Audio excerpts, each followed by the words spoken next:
Halo, assalamualaikum warahmatullahi wabarakatuh. Apa kabar teman-teman? Mudah-mudahan tetap dalam keadaan sehat dan terus semangat untuk bertani porang ya teman-teman. Nah, di pagi kali ini saya akan berbagi lagi ke teman-teman semua tentang bagaimana cara agar katak di dalam pohon itu bisa tumbuh lebat teman-teman ya.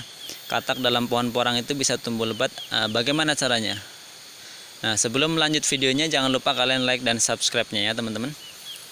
Nah, langkah yang pertama yang harus kalian lakukan adalah agar pohon porang bisa tumbuh lebat, kalian bisa lakukan pengolahan lahan terlebih dahulu, teman-teman. Jadi kalian harus olah lahan terlebih dahulu agar pohon porang ini bisa tumbuh dengan lebat. Tujuannya apa? Karena pohon porang ini memiliki akar yang lunak, ya. Akar porang ini kan cukup lunak, jadi ketika kita sudah olah lahannya otomatis akarnya itu akan mudah menjalar dan akan mudah tumbuh teman-teman. Bisa kita lihat di sinilah, ini ada pohon porang, kemudian ini kelihatan akarnya. Sebaiknya kalau akarnya kelihatan seperti ini kita bisa timbun, karena ini terlalu dangkal dan kalau kena angin itu berpotensi cukup mudah tumbang. Nanti kita bisa timbun lagi ya teman-teman. Nah, akar porang ini sangat mudah tumbuh ketika tanahnya itu gembur, tanahnya itu sudah diolah teman-teman. Jadi ketika tanah sudah diolah kemudian akar mudah tumbuh subur, otomatis batang pohonnya ini, pertumbuhan pohon ini akan sangat bagus ya, sangat bagus, sangat bagus lah pertumbuhannya ketika akarnya itu mudah tumbuh teman-teman ya. Oke, mungkin sampai sini sudah bisa dimengerti ya kenapa pentingnya pengolahan lahan terlebih dahulu sebelum kita tanam porang. Alhamdulillah di sini sudah tumbuh dengan baik di lahan ini ya.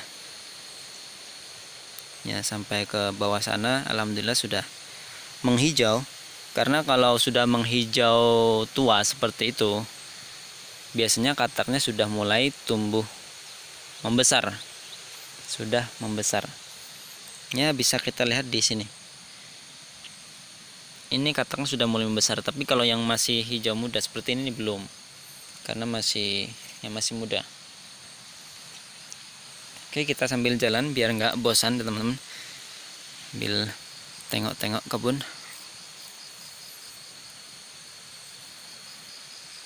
Ada yang masih pendek, ada juga yang sudah tumbuh tinggi teman-teman.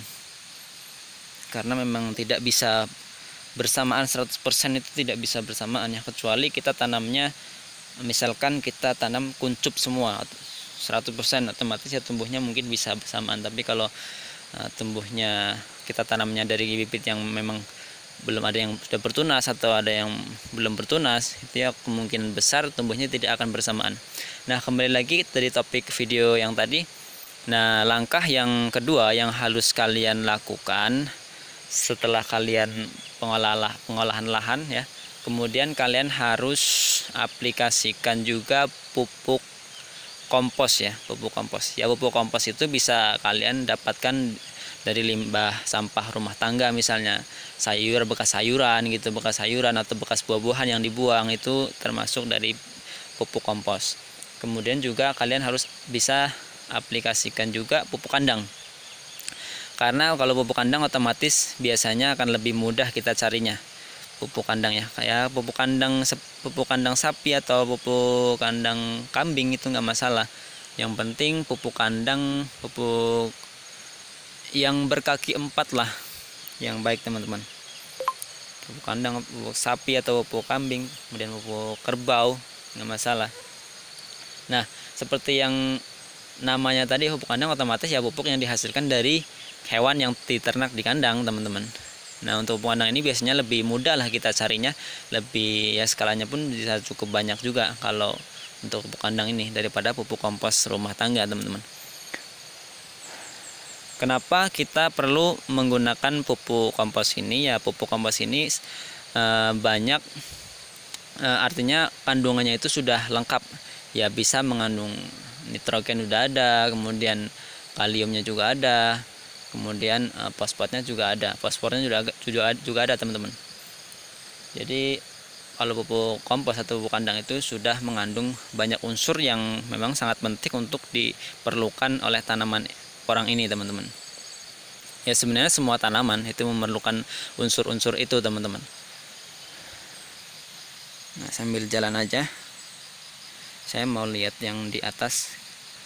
Ini karena lahan ini habis dibersihkan, makanya saya bikin video di sini. Karena kemarin kalau bisa teman-teman lihat di sini, ini pasti sangat memprihatinkan. Ya karena rumputnya itu tinggi banget, teman-teman. Bisa ada yang melebihi porangnya. Jadi kadang nggak terlihat porangnya. Biar teman-teman lihatnya agak enak ya.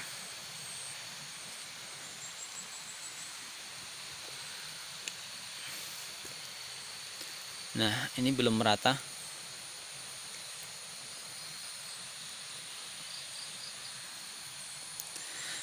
Oke, kembali lagi di topik yang tadi. Nah, untuk langkah yang ketiga, jadi langkah pertama itu kalian harus olah lahan terlebih dahulu.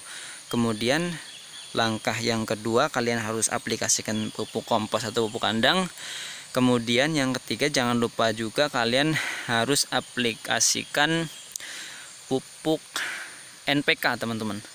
Kenapa? Ya karena kalau pupuk buatan ya, pupuk NPK itu kan pupuk buatan. Pupuk buatan NPK itu kan ya seperti kita ketahui cukup bagus ya, karena kandungannya sudah lengkap ya. Nitrogen, fosfor maupun kaliumnya itu sudah ada dalam pupuk NPK itu. Kalian bisa aplikasikan pupuk NPK sesuai dosis ya, tentunya jangan overdosis. Kalian sesuaikan ukuran bibitnya. Kalau bibit katak ya bisa kalian aplikasikan mungkin ya 1 sendok aja sudah cukup per batang ya.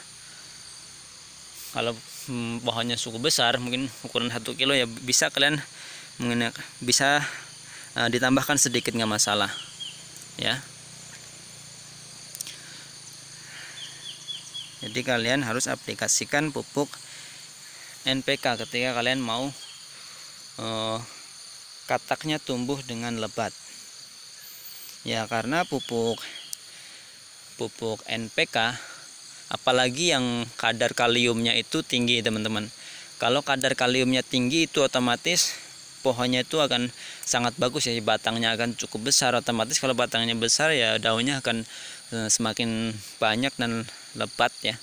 Dan kalau unsurkannya itu banyak juga akan lebih tahan terhadap serangan hama, teman-teman. Dan juga biasanya banyak teman-teman yang bertanya di sini, di pinggiran ini agak menguning, teman-teman. Kalau di pinggiran kuning daun ini agak menguning, itu biasanya kekurangan kadar kalium ya di sini di pinggiran ini. Makanya kenapa saya anjurkan sekali kalian menggunakan pupuk NPK yang kadar kaliumnya itu cukup tinggi. Nah, ini masih banyak juga yang kuncup ya. Banyak yang kuncup dan banyak lagi yang masih seperti ekor kuda. Nah, bahasa dalam grup-grup itu banyak yang bilang ekor kuda. Saya kurang tahu kenapa ya, mungkin karena mirip ekor kuda ya, teman-teman.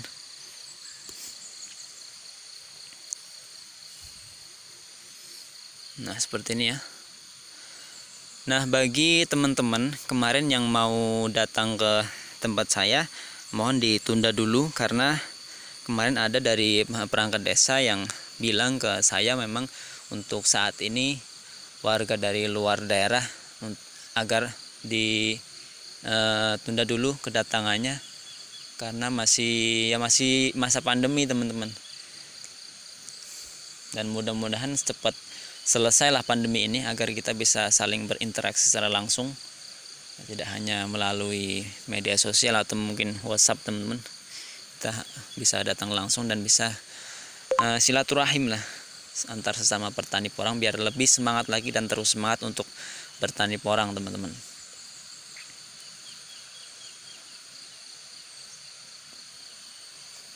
Nah, mungkin untuk video kali ini tentang bagaimana cara agar bibit katak atau calon katak pada tanaman porang kita ini bisa tumbuh dengan lebat teman-teman. Mungkin langkah-langkah yang saya sebutkan tadi bisa kalian lakukan dan mudah-mudahan bisa terus bermanfaat channel ini.